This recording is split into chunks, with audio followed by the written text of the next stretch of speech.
සුබ දවසක් කියලා ප්‍රාර්ථනා කරනවා හැමෝටම. අද සෙනසුරාදා මම මේ වීඩියෝ එක කරන්නේ. අපි බලමු මාකට් එකේ සිටුේෂන් එක මොකද කියලා. ඉස්සෙල්ලම මාකට් එක ගැන පොඩ්ඩක් බලලා අපේ ටොපික් එක කතා කරමු. right? හරි අපි බලමු යුනි එක පොඩ්ඩක්. යුනි එක ඇත්තටම මේ තියෙන ලෙවල් එක මම හිතාගෙන ඉන්නේ මෙන්න මේ වගේ ලෙවල් එකකට වගේ ආපුවාම මගේ ඔළුවේ තියෙන ලෙවල් එකක් මේකත් මේ ගොඩ කාලෙක ඉඳලා මම කන්සිඩර් කරනවා අලුත් එන්ට්‍රි එකකට එන්න වෙන්න. මොකද යුනි එකේ තමා මේ ඉක්මනට පොටෙන්ෂල් ට්‍රේඩ් එකක් එයි කියලා මට හිතෙන්නේ. ඒකට හේතුව මේ ඔයාලට පේනවා මේ පරණ වීක්ස් එතකොට මේ ඔක්කොටම සපෝට් කරලා තියෙනවා. ඉතින් ඒකත් එක්ක මට හිතෙනවා මාකට් එක ඉක්මනින්ම අනිත් ට්‍රේඩ්ස් වලට අනිත් කොයින්ස් වලට වඩා යුනි එකේ පොටෙන්ෂල් ට්‍රේඩ් එකක් තියෙයි කියලා ඉක්මනටම බලමු අපි මොකක්ද කියලා. මේකේ සාමාන්‍යයෙන් මේකේ 7.1 වගේ එනකොට හොඳ එන්ට්‍රි එකක් අපිට ප්ලේස් කරන්න පුළුවන්. බලමු මාකට් එකේ වොලියුම් එක කොහමද? ඒද වොලියුම් එකක් තියෙනවද? වේල්ස්ලා බයි කරනවද? ඒවා ටිකක් බලලා එන්ට්‍රි එකකට එන්න වෙන්න පුළුවන්. අපි XRP එක බලමු. XRP එකත් හොඳ ලෙවල් එකක තියෙන. නමුත් තව ටිකක් මාකට් එක මේ වගේ ලෙවල් එකටවත් එනවා නම් මාකට් එක මෙන්න මේ අපේ ට්‍රෙන්ඩ් ලයින් එක ඇඳ ගන්න පුළුවන්.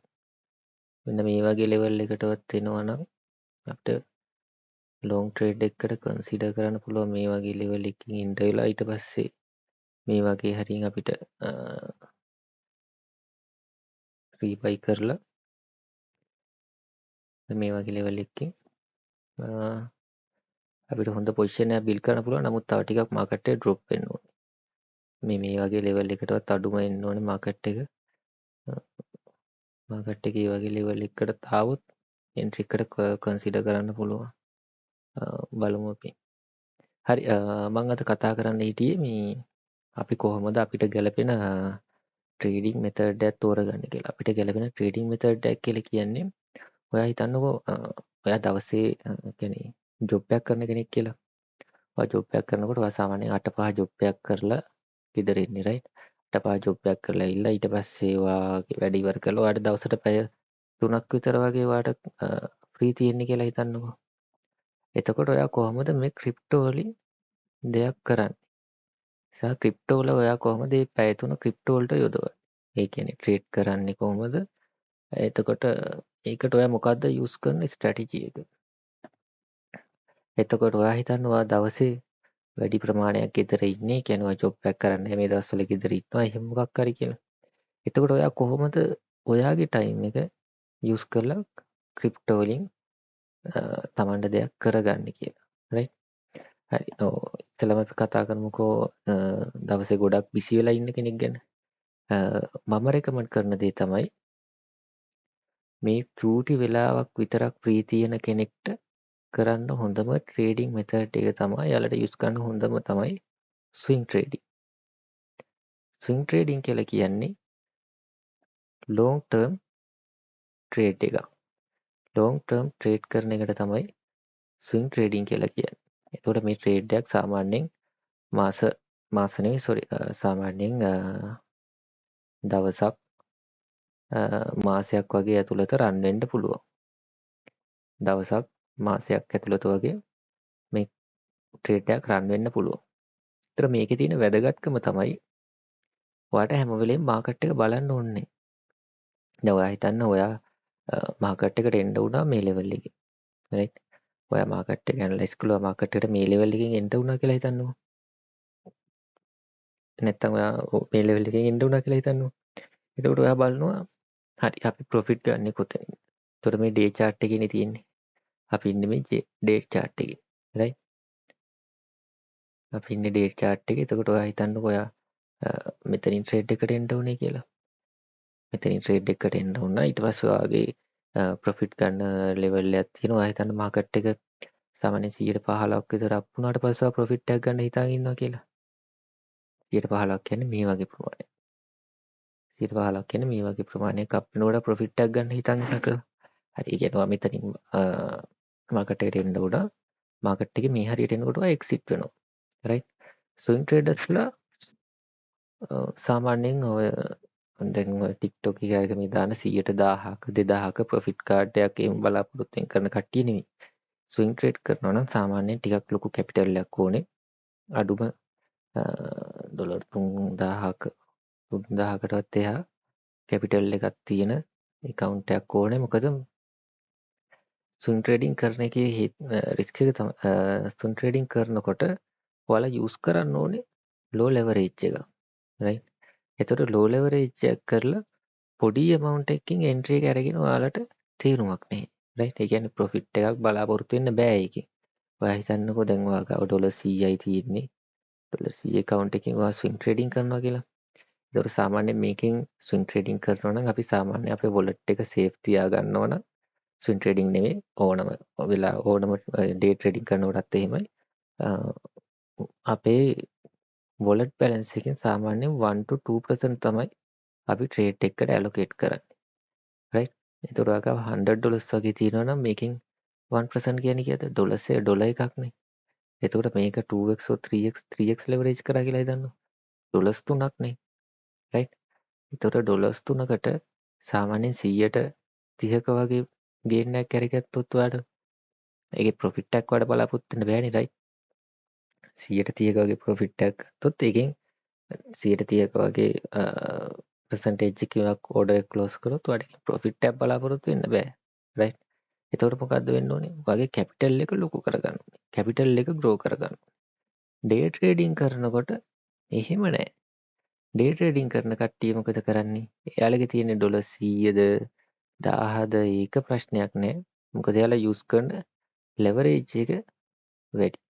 සමහරට 20x සමහර අය 10x මේ වගේ leverage use කරනවා. එතකොට ඔයාලට මාකට් එක ගොඩක් අප් වෙනකන් ඉන්න ඕනෙත් නැහැ. right. ඔයාලා හිතන්න ඔයාලට මාකට් එකට එන්න වෙන්නේ සාමාන්‍යයෙන් ඔයා හිතනවා මේ වගේ level එකකින් මාකට් එකට එන්න උනා කියලා. right. ඔයාලට මේ කැන්ඩල් එකේ චූටි කොටසක් ඇති. 100ට එකක් දෙකක් මාකට් එක අප් වුණා නම් ඔයාට හොඳටම ඇති. right. එතකොට ඔයාට මාකට් එක මේ හරියට වගේ එනකොට ඔයාට 100ට 100ක 100ට 200ක වගේ ප්‍රොෆිට් එකක් ගන්න පුළුවන්. හැබැයි ඒකේ රිස්ක් එක මොකද්ද? අවාසිය තමයි. ඒ වගේ මාකට් එක 102ක් විතර ඩ්‍රොප් වෙනකොට ඔයා දාපු සල්ලි ඔක්කොම නැති වෙලා යනවා. ඉතින් මේක දිගින් දිගටම කරගෙන ගියොත් එහෙම දිගින් දිගටම ඔයා ලොස් වෙගෙන ආවොත් මොකද වෙන්නේ? ඔයාගේ බැලන්ස් එක 0 වෙනකන් ඔයා තන. ඔයාලා අහලා තියෙ account wash වුණා, account එක wash වුණා කියලා. ගොඩ කට්ටිය කියනවනේ account wash වුණා කියලා. right?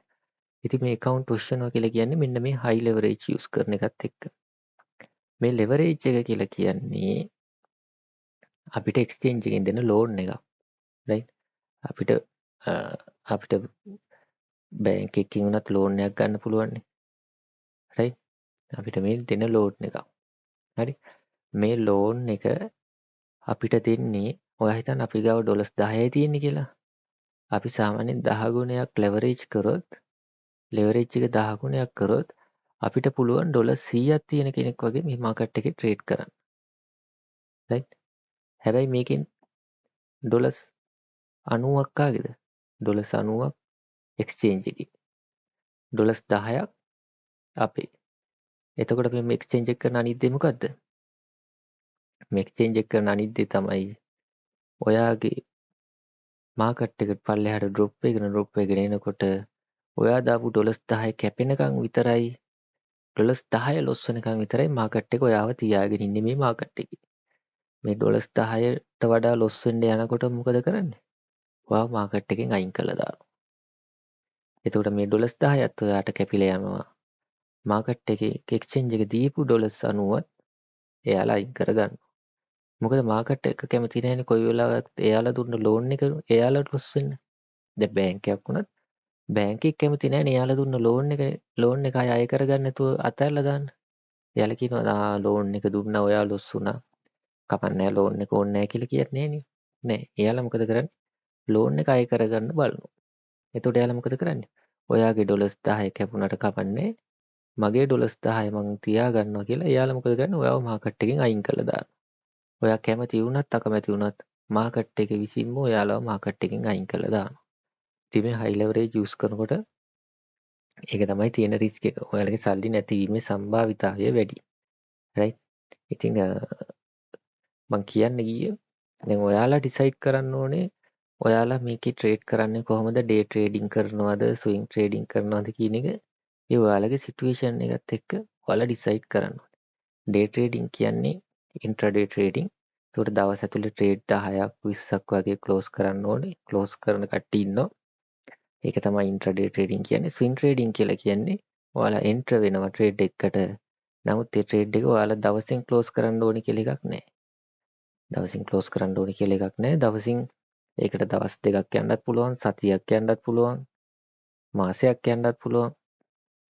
ඒකට නිශ්චිත කාලයක් නැහැ. රයිට්? එතකොට මේකේ මට කියන්න පරිදි තව පොඩි දෙයක් තියෙනවා. දැන් ඩේ ට්‍රේඩින් කරන කට්ටියට මේකේ තව දෙයක් තියෙනවා ඩොලර් කොස්ට් ඇවරේජ් කියලා. Dollar cost average. Dollar cost average කියලා කියන්නේ ඔයා මාකට් එකට මෙතනින් එන්න උනා කියලා හිතන්නකෝ. ඔයා මාකට් එකට මෙතනින් එන්න උනා. රයිට්? මාකට් එකට ඔයා මේ ට්‍රේඩ් එකට ඔයා හිතන්න ඩොලර්ස් 100ක් ඔයා ඇලොකේට් කරන්න හිතාගෙන ඉන්නවා කියලා. ඔයා මෙතනින් මාකට් එකට එන්න වෙනවා. ඔයා මොකද කරන්නේ? මේ ඩොලර් 100ම මෙතෙන්ට දානවද? නැහැ. ඔයා මෙතෙන්ට දානවා ඩොලර්ස් 25ක්. රයිට්? ඔයා මෙතෙන්ට දානවා ඩොලර්ස් 25ක්. ඒකල ඔයා මොකද කරන්නේ? ඊට පස්සේ ඔයා බලනවා මේ මාකට් එක තව කොච්චරක් වගේ ඩ්‍රොප් වෙන්න පුළුවන්ද ඩ්‍රොප් වුණොත් කියලා. ඊළඟ සපෝට් එක කොයි හරියද තියෙන්නේ? කොයි හරියට වගේ එනවද? ඒ සපෝට් එක අපි ඊළඟට මාක් කරගන්නවා. අපි හිතමු ඊළඟට මේ වගේ ලෙවල් එකකට එනවා කියලා. ඔයා මොකද කරන්නේ? මේ වගේ ලෙවල් එකකින් ආයෙ ඩොලර්ස් 25ක් මේකට ඇඩ් කරනවා. එතකොට ඔයා මෙතනින් ගත්ත එන්ට්‍රි ප්‍රයිස් එක මොකද වෙන්නේ? ඒක මේකේ හරි මැදට එනවා. රයිට්? හරි මැදට එනවා. ඔයා හිතන්න මාකට් එක තව ඩ්‍රොප් වෙගෙන යනවා කියලා. ඊට පස්සේ ඔයා මොකද කරන්නේ? මේකේ යටින් තියෙන ඔයා මාක් කරගත්ත තව හොඳ සපෝට් ලයින් එකකින් ආයෙ පාරක් මේ මාකට් මේ ට්‍රේඩ් එකට ඇඩ් කරනවා. ඒ ඇඩ් කරන්නේ කීයද? තව ඩොලර්ස් 25ක් ඇඩ් කරනවා. රයිට්? ඩොලර්ස් 25ක් ඇඩ් කරපුවාම මේ එන්ට්‍රි ප්‍රයිස් එක කොහෙද දෙන්නේ? මේ එන්ට්‍රි ප්‍රයිස් එක මේ හරියට එනවා. රයිට්? එතකොට මාකට් එක මෙහෙම මෙතෙන්ට ඩ්‍රොප් වෙලා මෙතෙන්ට අප් වෙනකොට ඔයා ප්‍රොෆිට් එක. මෙතෙන්ට යනකොට ඔයා මාකට් එකේ ප්‍රොෆිට් එකකින් අයින් වෙලා. එතකොට මේ මාකට් ට්‍රේඩ් එකට ඇලොකේට් කරන්න හිටියා ඩොලර් 100ක්. හැබැයි ඔය ඩොලර් 100 එකපාර ඇලොකේට් කරනවද? නැහැ. ඩොලර් 100 ඇලොකේට් කරන්නේ ඔයා ස්ටාර්ටින් පොසිෂන් එකෙන් පොඩි ප්‍රමාණයක් දාලා යටින් නැවත රීබයි කරනවා. මාකට් එකේ යටින් නැවත රීබයි කරනවා. හරි? රීබයි කරලා ඔයාගේ එන්ට්‍රි ප්‍රයිස් එක පල්ලෙහාට ගෙනල්ලා ඊට පස්සේ මාකට් එක අප් වෙනකොට ප්‍රොෆිට් එකක් ගන්නවා. රයිට්? ඒක තමයි ඩොලර් කොස්ට් ඇවරේජ් කියලා කියන්නේ. හැබැයි මේකේ ප්‍රශ්නේ තමයි ඩේ ට්‍රේඩින් කරනකොට ඩොලර් කොස්ට් ඇවරේජ් කරන්න බෑ. ඒකට හේතුව මොකද්ද? එයාලා හයි ලෙවරේජ් කරන්නේ. ඒ කියන්නේ ඔයා හිතන්නකෝ දැන් 20x ලෙවරේජ් කරපු කෙනෙක් කියලා. එයා හිතනවා මං DCA කරනවා කියලා. රයිට්? එතකොට මෙයා මාකට් එක සාමාන්‍යයෙන් මාකට් එක 5% වගේ ඩ්‍රොප් වෙනකොට මෙයාගේ නෙගටිව් P&L එක 100% ගිහිල්ලා ඉවරයි. රයිට්? එතකොට මොකද වෙන්නේ? මෙයා මාකට් එකෙන් එළියට යන්න තියෙන ප්‍රවණතාවය වැඩි. එතකොට මෙයා හිතනවා මම ඩොලර් කොස්ට් ඇවරේජ් කියනවා මේක ෂෝට් ෆෝම් කියන්නේ DCA කියලා. තව සමහර කට්ටිය කියනවා මේක ලැඩර් කරනවා කියලාත් කියනවා. ඉතින් DCA කරනවා කියලා මෙයා හිතනවා. හිතලා මෙයා මේ 5% ඩ්‍රොප් වෙන්න කලින් මේ 4% හරියෙන් වගේ ආපහු මේකට ඇඩ් කරනවා. රයිට්? ඒ ඇඩ් කරාට වැඩක් තියෙනවද? මාකට් එක ලොකු ඩම්පයක් යන වෙලාවක 5% කියන්නේ සමහර ලාවට එක විනාඩි කැන්ඩල් එකකින් පල්ලෙහාට වැටෙන්න පුළුවන්. රයිට්? ඉතින් එතකොට ඩේ ට්‍රේඩින් වල හොඳම දේ තමයි ඩොලර් කොස්ට් ඇවරේජ් කරනවට වඩා ස්ටොප් ලොස් එකක් යූස් කරන එක. ස්ටොප් ලොස් එකක් යූස් කරන එක. ස්ටොප් ලොස් එක යූස් කරන එකේ අවාසිය මොකද්ද? ඔයා මෙතනින් ට්‍රේඩ් එකට එන්න උනා කියලා හිතන්න. රයිට්? හයි ලෙවරේජ් යූස් කරලා ඔයාගේ ස්ටොප් ලොස් එක තියෙන්නේ ඊට චුට්ටක් පල්ලෙහා මේ විග් එක ළඟින් ස්ටොප් ලොස් එකක් දාගෙන තියලා කියලා හිතන්නකෝ. මේ විග් එක ළඟින් මාකට් එක ඉතින් පල්ලෙහාට එනකොට ඔයා මාකට් එකෙන් එළියට යන්න. ඒකට ඔය කැපිටල් ඔයාගේ එන්ට වුණ පොසිෂන් එකෙන් පොඩි ප්‍රමාණයක් කැපෙනවා ඉතුරු ටික පරිස්සම් වෙනවා. ඔයා හිතනවා ඒක මම ට්‍රේඩ් මම ලොස් නෑනේ මං අයින් වුණානේ ට්‍රේඩ් එකෙන් මගේ ස්ටොප් ලොස් නේ හිට් උනේ කියලා කියනවා. හැබැයි මේ ස්ටොප් ලොස් හිට් වුණා කියලා කියන්නේ මොකද්ද? ස්ටොප් ලොස් එක හිට් වුණා කියන්නේ ඔයාට ලොස් තමයි වෙලා තියෙන්නේ. රයිට්? ඉතින් මේ ක්‍රිප්ටෝ වල මේ කතාවත් මම කියන ඩේ ට්‍රේඩින් කරනකින් රිස්ක් එක වැඩි. හරිද? ඉතින් මම පර්සනලි මම ස්විං ට්‍රේඩින් කරන්නේ.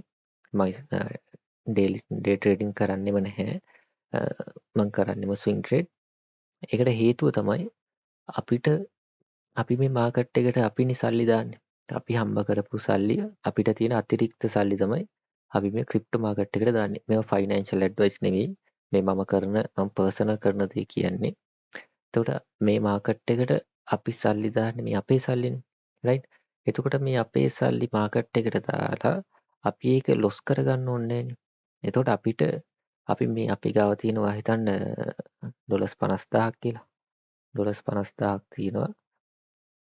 50000ක් තියෙනවා. අපි මේක බෑන්ක් එකේ දැම්මා කියලා දැම්මොත් අපිට මන්ත්ලි අපිට ඉන්ට්‍රස්ට් එක මන්ත්ලි නේ අපිට ඉයර්ලි හිතන්නකෝ. ඉයර්ලි ඉන්ට්‍රස්ට් එක අපිට 125ක් මිනිමම් 125ක් 25යි බිට්වීන් 140ක් ඔයාලට ඉන්ට්‍රස්ට් එකක් දෙන්නේ නෑනේ බෑන්ක් එකකින්.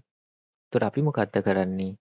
අපි මේ තියෙන අමතර මුදල් අපි මොකද කරන්නේ? ක්‍රිප්ටෝ වලට දාලා අපේ කැපිටල් එක අපි ග්‍රෝ කරගන්නවා. රයිට්? ඒ කියන්නේ ඔයා හිතන්න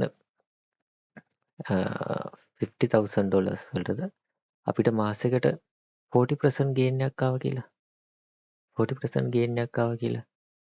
එතකොට මාසෙකට 40% ගේන් එකක් ආවම කීයද? එකයි 20 4 12500යි නේද? 12500යි නේද? ඉතින් මේ 50000ට අපිට ඉයර්ලි ඩොලර් 12500ක් නිකන් ඇවිල්ලා තියෙනවා. නිකන් නෙවෙයි ඒක. අපි ට්‍රේඩ් වලින් ගන්න ඕනේ. ඉතින් 12500ක් අපිට මේ 50000 වලට ඇවිල්ලා තියෙනවා. රයිට්? හැබැයි අපි ලොස් වෙනවද? නැහැ. ඇයි අපි ලොස් වෙන්නේ නැත්තේ? අපි මාකට් එක ට්‍රේඩ් කරන්නේ අපි ඉන්වෙස්ට්මන්ට් එකක් විදියට. අපි හයි ලෙවරේජ් කරලා මාකට් එක ට්‍රේඩ් කරනවද? නෑ රයිට්. අපි මාකට් එක ට්‍රේඩ් කරන්නේ ඉන්වෙස්ට්මන්ට් එකක් විදියට. රිස්ක් එක අඩුම කරලා තමයි අපි මාකට් එකේ ට්‍රේඩ් කරන්නේ. රයිට්? ඉතින් ඔක තමයි අද කියන්න ඕනේ. මොනවා හරි ප්‍රශ්න ගැටලු තියෙනවා නම් කමෙන්ට් සෙක්ෂන් එකේ කමෙන්ට් එකක් දාන්න. නම් හැමෝටම සුබ දවසක්.